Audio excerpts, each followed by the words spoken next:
Hello YouTube! Welcome to another plant parenting vlog. My name is Vincent, and in this video for today, we are going to have another plant haul. But before we start, I would like to thank lahat na nanonood ngayon. And for those of you na subscribe sa channel ko, that means a lot to me. And if you weren't able to subscribe yet, please consider subscribing and hit that notification bell in order for you to be notified every time that I upload a plant parenting video like this. And by the way, gumawa din pala ako ng Facebook page. Kasi yung napansin ko dito kasi sa YouTube is like yung interaction between the creator at those people na nagwa-watch ng mga video medyo limited. Hindi masyado ganun ka-real time. Tapos kung minsan, yung ibang comment napupunta pa sa spam or napupunta pa sa held section. So basically, there are some comments na hindi ko talaga nababasa. Babasa ko na lang once I go sa held section ng YouTube. Ayun, that's the reason why I created a Facebook page. The link is in the description box. So yun, you can follow me there. I will be showing you guys yung mga halaman ko na kaka-acquired ko lang. Lahat ng mga plants na papakita ko ngayon sa inyo are still in their juvenile state pa. So don't expect a big, huge ass plant dito ngayon ha.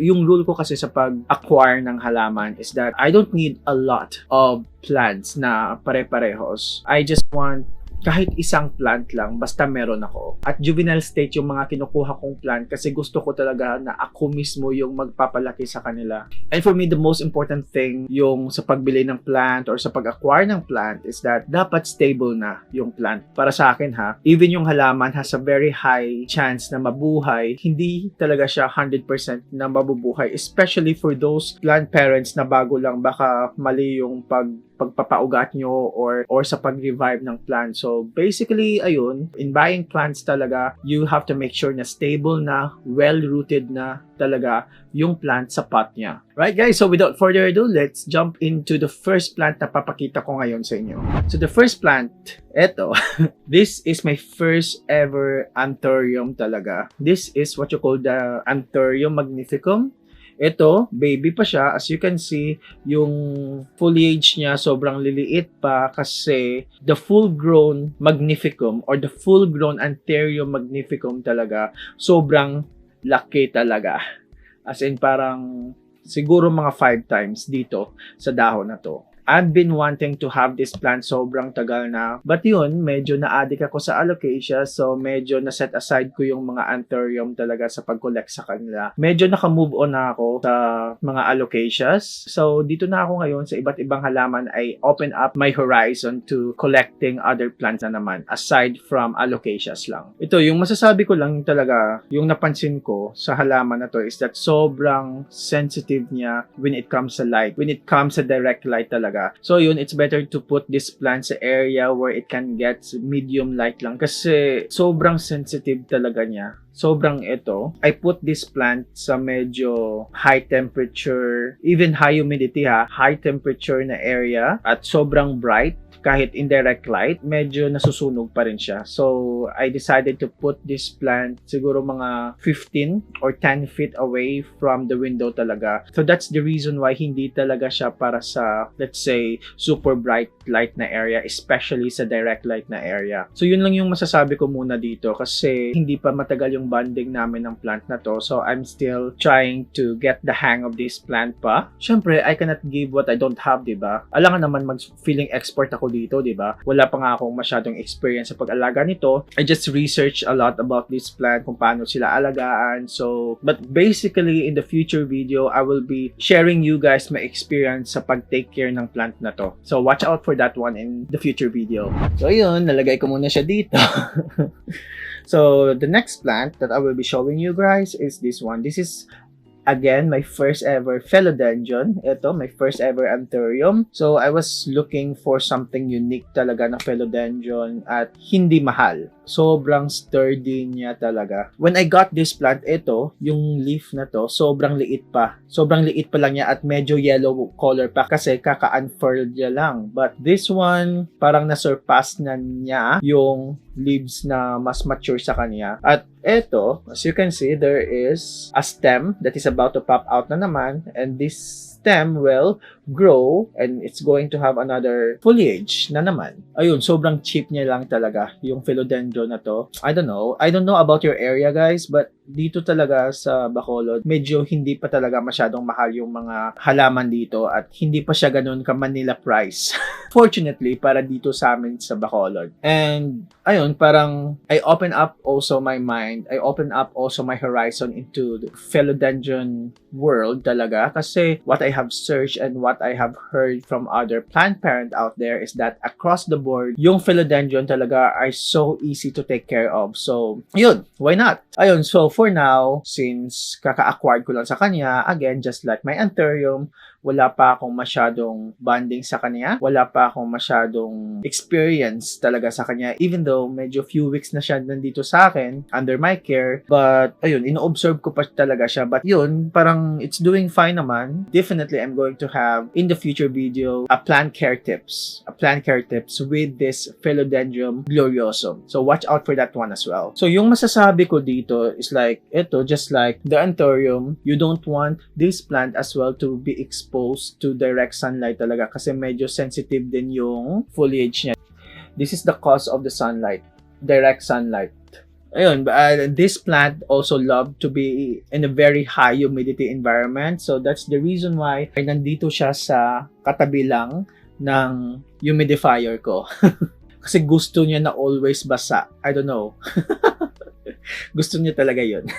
Alright, so the next plant that I will be showing you guys, we have the Variegated ZZ Plant. Variegated ZZ Plant is basically one of the most attractive indoor plant that you can have inside your house, your bedroom, or even inside your bathroom. Basically, across the board, when you say ZZ Plant, sila yung mga top one talaga. I can confidently say na on the top list sila when it comes sa super easiest plant to take care of. So ito, nakuha ko siya a week ago lang, and nung pagkuha ko sa kanya, ito wala pa to. And look at this, medyo mabilis yung pag-progress niya. Medyo mabilis yung pag-produce niya ng new stem and leaves as well. Excited ako sa kanya. As you can see, yung variegation niya, as you can see, hindi pa masyadong variegated yung mga plants niya. But eventually, as this plant matures, there will be leaves talaga na fully white talaga. So I'm so excited for that one to happen with this ZZ plant. Now, the only difference about the variegated type of ZZ plant with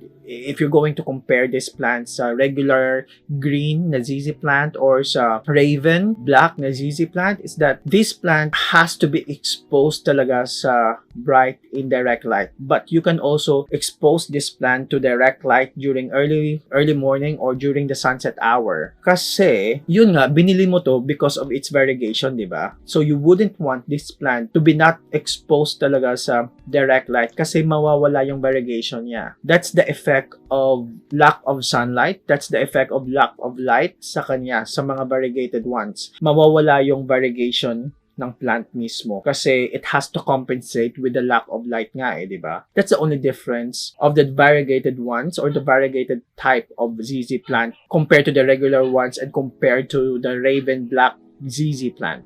Okay, so we have the last plant that I will be showing you guys. This is basically one of the rarest plant that I will be showing you in today's video. Kanina pa siya nandito actually sa frame. Medyo mahaba siya So, eto. This is what you called the Heliconia Variegata or basically a variegated Heliconia. Ito sobrang attractive niya talaga kasi yung variegation niya is parang AA, yung banana.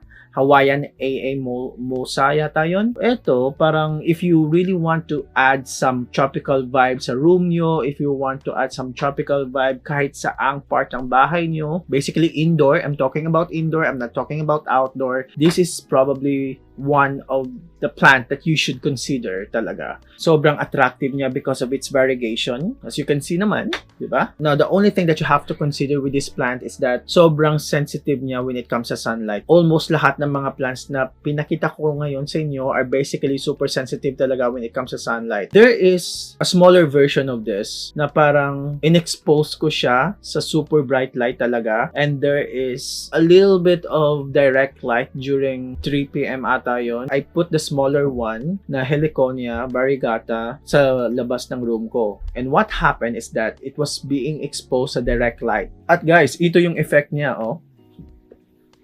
There. Nasunog talaga, as in. Nasunog talaga yung variegated part ng plant na to. So basically, you wouldn't want this plant to be exposed to direct light or even to super bright na environment talaga. The only thing talaga kasi with the variegated ones is that you have to find a perfect spot para sa kanila where it can get a bright light. At the same time, due to aesthetic, hindi din siya pwede sa area where it gets only a medium light. Dapat bright light, indirect light talaga. Kasi if you're going to put this plant sa area where it can get siguro mga low light or medium light, of course, mabubuhay sila. The only thing is, aesthetically, binili mo to dahil sa variegation niya. Diba? Binili mo to dahil sa mga puting spots nila or yellow spots. Sa iba, mabubuhay siya pero mawawala yung variegation niya. Mabubuhay siya but aesthetically, magre-revert siya or mag-all green siya. Kasi that's how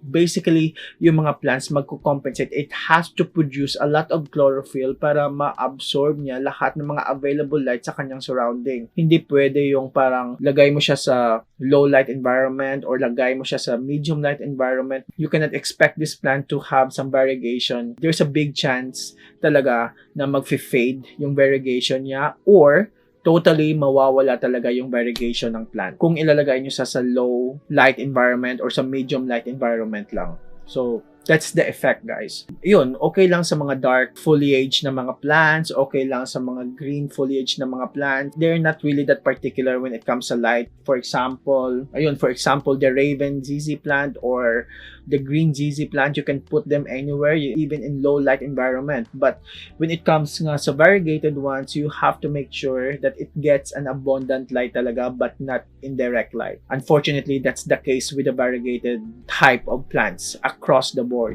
I just want to share with you guys before we end this video kasi as you can see, puro halos lahat ng mga pot ko dito are plastic. Dahan-dahan, tina-transition ko yung mga pot nila into clay pot or terracotta pot. Dahan-dahan. So I decided to collect terracotta pots. So, ito, ako mismo yun ng paint ng pot na to kanina lang. So that's the reason why meron pa akong ibang paint dito sa nails ko. In the future video, I will have also a repotting videos. So yun, so video na yun, papakita ko sa inyo kung paano ko nire-repot yung mga plants ko. So watch out for that one as well. So that ends our video for today. That ends our vlog for today. If you have any questions, if you have any comment, please comment down below. And please don't forget to follow me on our Facebook page where you can basically comment and there will be more interactions on that page talaga. And then again, don't forget to hit like, share, subscribe, and hit that notification bell. That will be all for now and see you again on our next video. Bye-bye.